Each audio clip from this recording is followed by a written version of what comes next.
So there was one other subject that I know was you were quite keen to discuss, and I believe it was brought up by Paul Lawrence, who I would hope I can persuade to come on one of these Zoom calls shortly. He was certainly Gail May has said, she would have a word with him for me. What exactly was it that was winding people up? It was a discussion regarding the difference between RPTV presenting greyhounds and the Sky TV presenting greyhounds.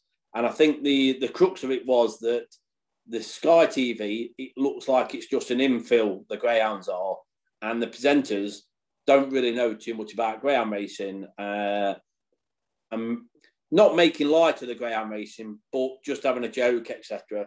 They don't know too much about greyhound racing. Now, I think the Sky TV is a real big output for greyhounds, and I think ARC have done well getting us out there because there's a new batch of people watching greyhounds and they're enjoying it. There's plenty of money on the market, so these people are enjoying it. The American horse racing is big. People do not realise how big the American horse racing is, how many people watch it. So there's a new audience getting involved in greyhound racing.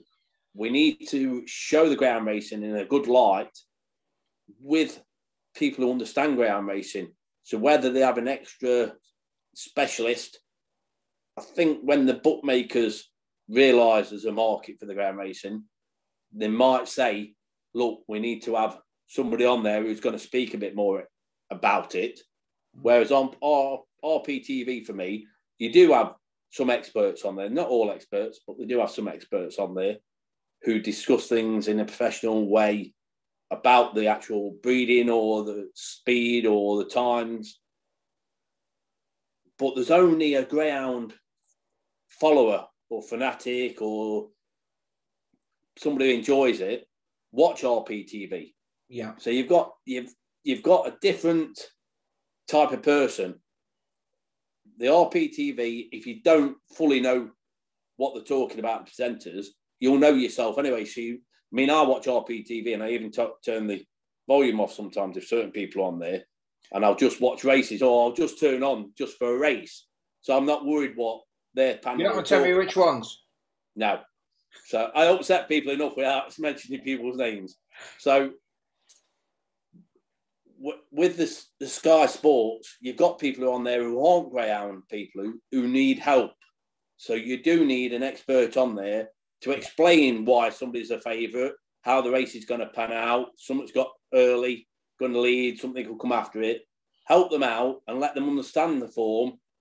Like with them, I don't follow the American horse racing, but when I've watched the racing on there for the dog racing, I watch the American, and people are talking about what jockey's on there, how the race is going to pan out.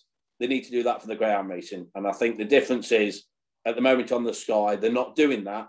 And I'm hoping ARC will pick up on that, or Sky Sports will, through the bookmakers when they talk about turnover and increasing it. How do we, and that's what it'll be, how do we increase the turnover? Yeah. Well, I think if they look at that side of things, I think that will come. And Paul Lawrence and I can't think who it was he was talking to, we're discussing that. So I think that will come. It's a cracking picture. It's a cracking good outlay for us. Let's hope this is viewed as constructive criticism, shall we? Yeah, it's not criticism. I'm trying to help, really. So I think it's good. I think it's good. It's a good medium.